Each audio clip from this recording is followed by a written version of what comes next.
we've been looking forward to talking to him for a while. His name is James Andrew Miller. He's one of the co-authors of best-selling book.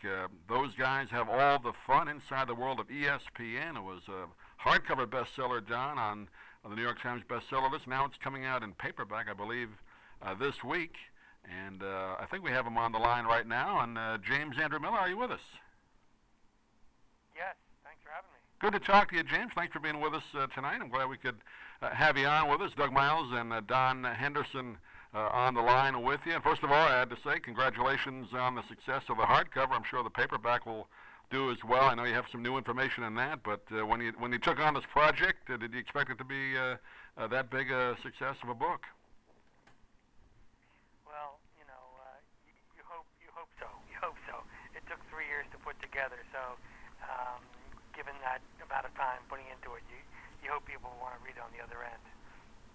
Well, you came on the show at the right time because ESPN, not only with all the activities going on the sports front, very much in the news today with the Syracuse story, having had that tape for the better part of, 8 years, I guess, 2002 or whatever it was, that the event started to take place with the assistant coach Fine at Syracuse, and then, of course, the tape coming out, I guess, in 2008, and why it was sort of stocked back in the shelves, both from a newspaper standpoint at Syracuse and also from an ESPN standpoint. And it all came to light yesterday and today, and a lot of ESPN conversation today about that. Well, there's a lot of focus on, what they knew and when they knew it, and why they didn't do more with what they knew about. That's been the story all day, and I must say, ESPN, particularly this afternoon, they've gone to some extraordinary lengths to try and explain their way out of this, right, and try to make sure that we understand why they didn't do more with this information back on 2003. It's a very tricky call. They didn't have confirmation, and even though they were in receipt of the tape, there was a lot of doubters. It's a long time though in between. It definitely is a long time. They definitely have some explaining to do on this. Well, the thing that Doug and I both chatted about it earlier this afternoon, both the newspaper standpoint saying they didn't have a secondary firm source until yesterday. But my question would be to ESPN and also to the newspaper and the people that covered it, if you had the tape and you had the wife of Fine and you had the initial charge that you were investigating, why wouldn't you just go to the wife and say, look, we have this tape, and she would certainly be the secondary source? I mean, I don't understand. They said they couldn't use the tape because they couldn't verify it was her.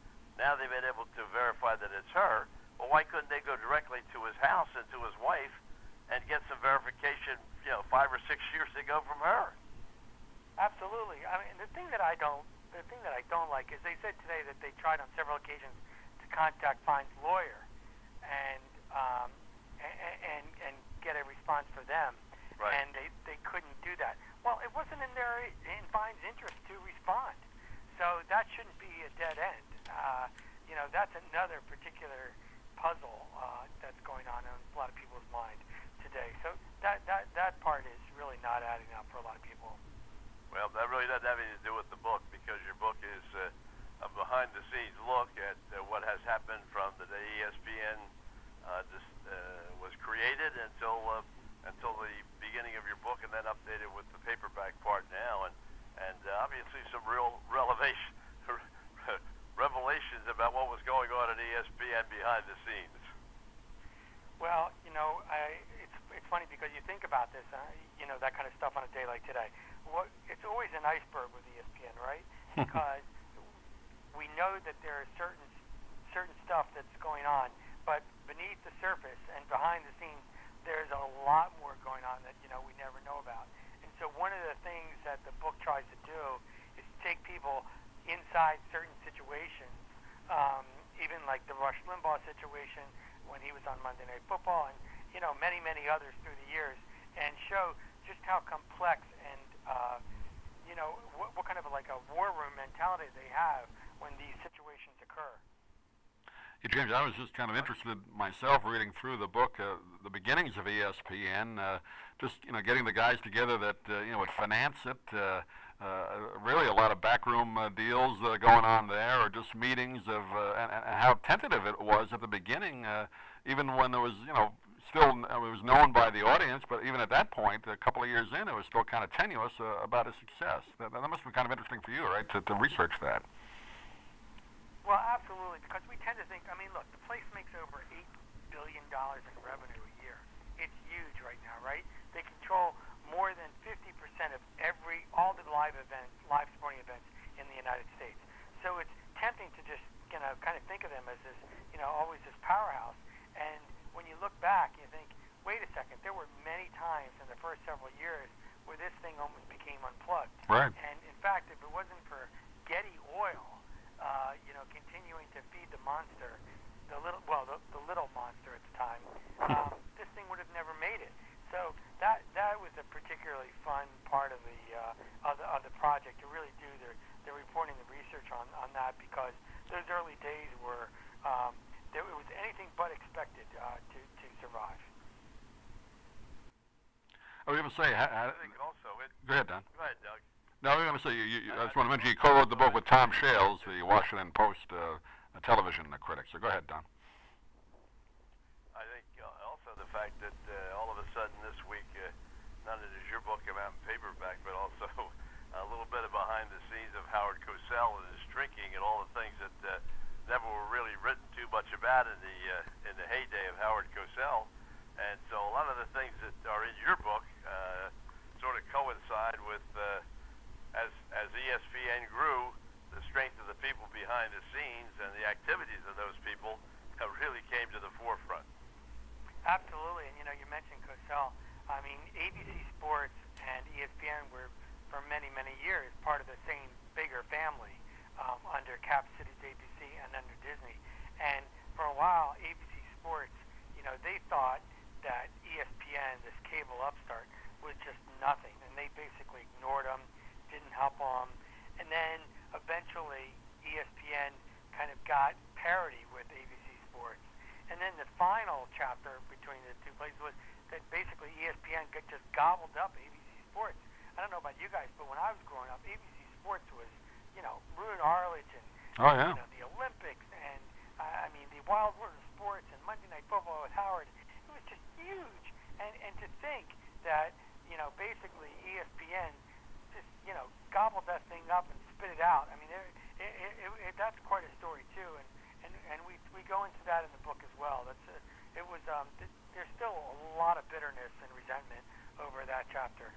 Well, when you think about the power of Roone Arledge in those days, and he not only controlled the sports, but he also controlled the news, and he really controlled ABC. He was the one that came together with the programming ideas and the concept of presenting it the way he did, and with the characters that he presented it with, and he became bigger than life himself. Absolutely. I mean, and you're right. I mean, just think about the impact he made on news. He brought Diane Sawyer over to ABC News. He signed Barbara Walters' contract.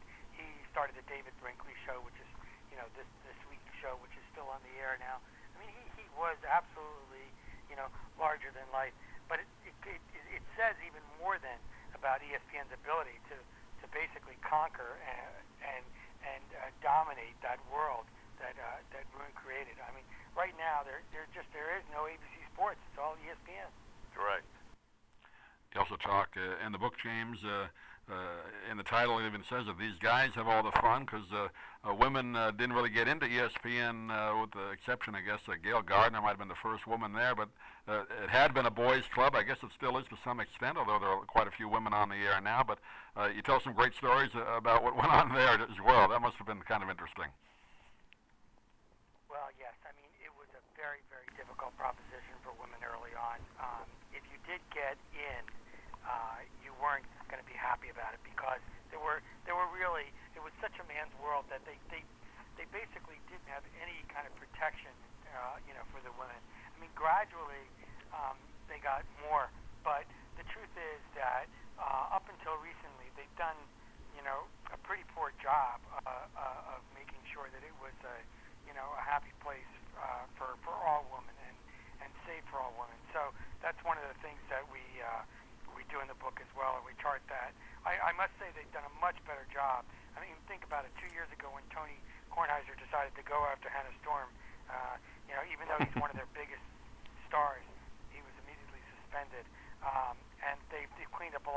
talked about workplace issues as well. He had Harold Reynolds' situation and Mike Tirico's, which I was a little surprised reading that in the book.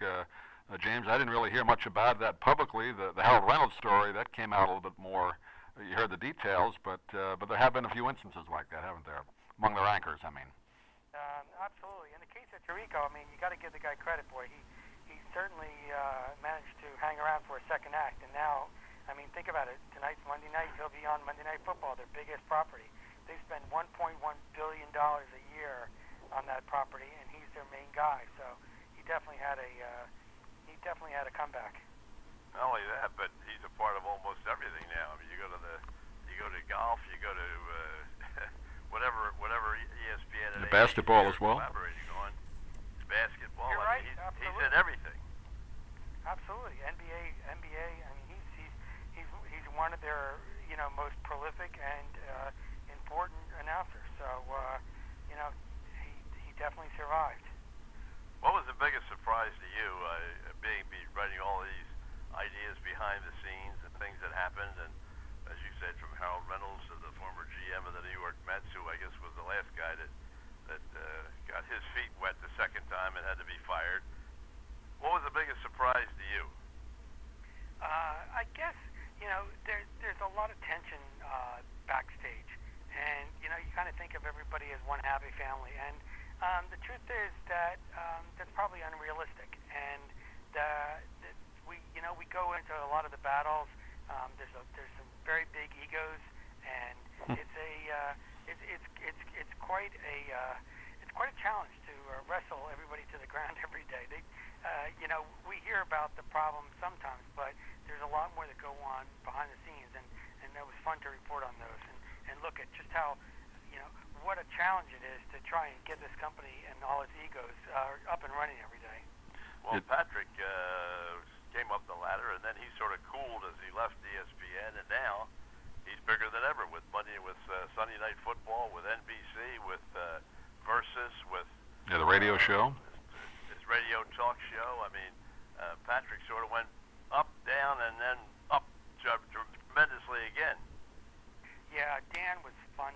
I interviewed Dan many times and for the book, and one of the things that he brings up is they try and give you this sense that there's not going to be life after ESPN if you leave there, and so they try and get you to stay and accept less money.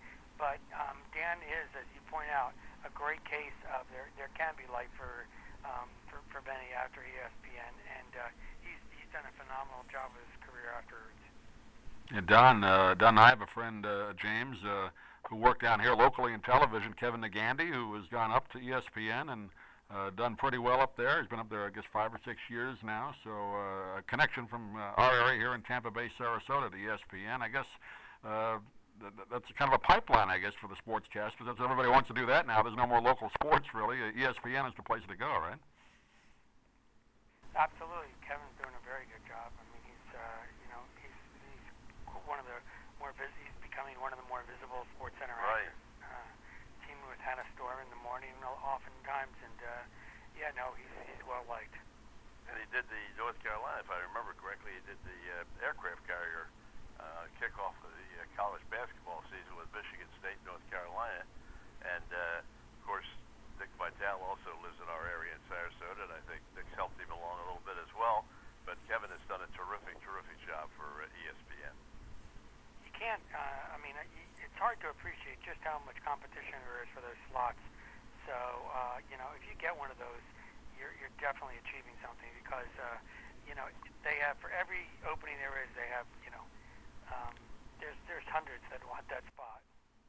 What do you think, James, about now the competition? I guess the first really legitimate competition now to ESPN with NBC Sports Channel. That's what it'll be called, I guess, as of January 1st. I know Fox put up a bit of a fight a few years ago, never quite took off with their kind of regional sports networks, but do you think this NBC Sports Channel has a chance to dig into some of that market share? I think it does. And, look, ESPN, they outbid ESPN for the Olympics. 2 Olympic games, they got 4 Olympic games with that recent bid this past year. ESPN lost the rights to the World Cup to Fox this year.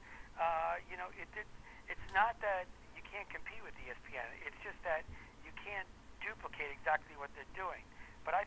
Comcast is doing a pretty smart strategy of competing with them in a variety of ways, and I think that ESPN is better.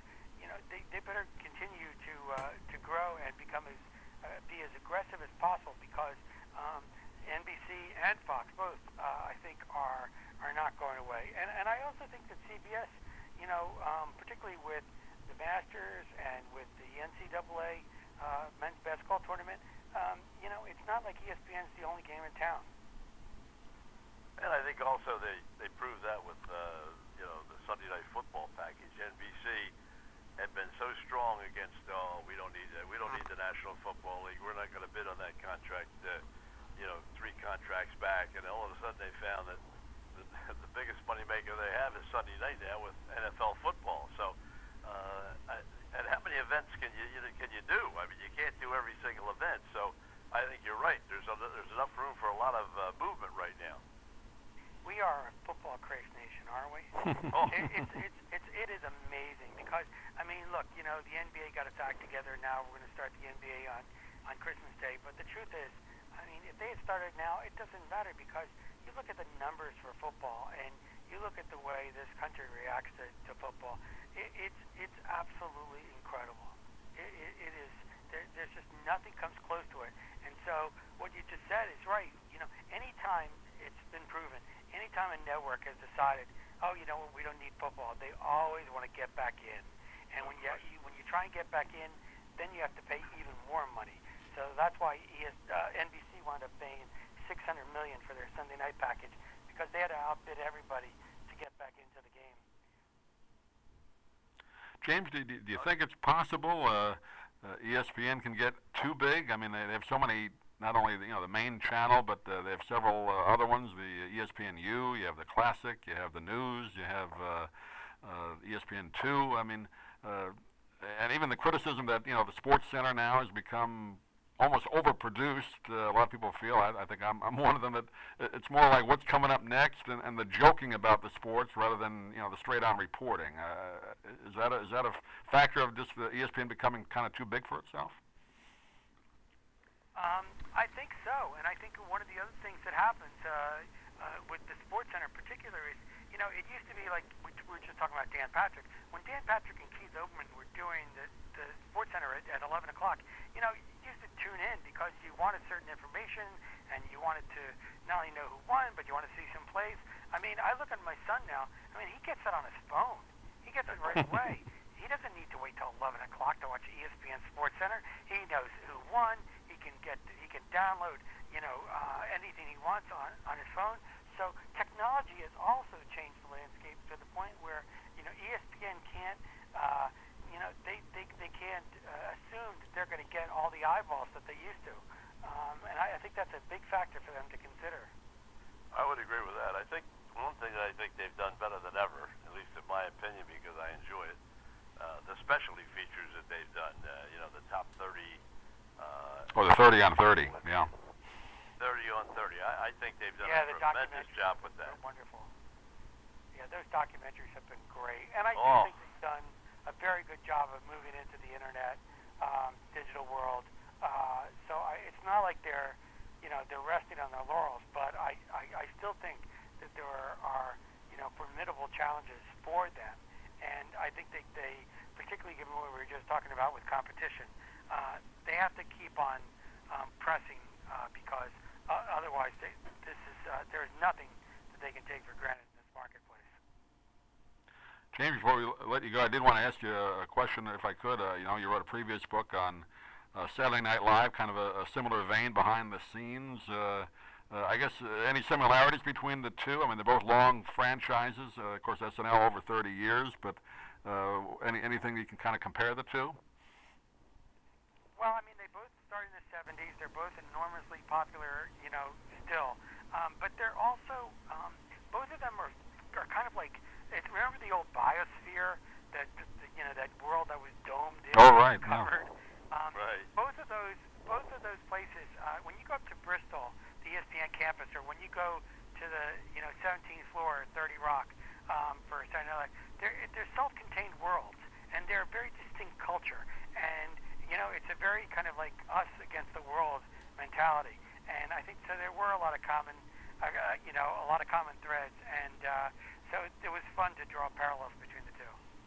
Absolutely. Well, you certainly had a lot of high-powered egos on both sides. Who, Yes. I mean, and bad behavior. Oh my gosh! It's been over the last 30 years, and you look at the numbers of people that have gone through the mill there, and on both sites, ESPN as well as Saturday Night Live. I'll tell you though, nothing can compare with those first 5 years of Saturday Night Live. You know, you get John Belushi, Danny Aykroyd, Billy Murray, Lorraine Newman, Gilda Radner, Garrett Morris. I mean, those first 5 years of Saturday Night Live. I mean, those to me are some of the most special years in the history of television. They all became superstars. Absolutely. Yeah. Absolutely. Yeah. Boy, I'll tell you, it must be very, very difficult to deal on a daily basis with all the people. Once you get to that level, and you talk about movie stars and so forth, but I'll tell you, it's very hard to deal with those egos. Yes, and that was one of the fun things in the ESPN book to talk about. I mean, particularly with Keith and Dan when they were doing Sports Center. I don't think management knew how to handle them, and it caused quite a furor. Well, I'm not sure Keith's gotten over it yet. I was going to say, nobody's really able to handle Olbermann. I don't think he's learned very much from the stops he's made, because he's now on a channel that you can't even see.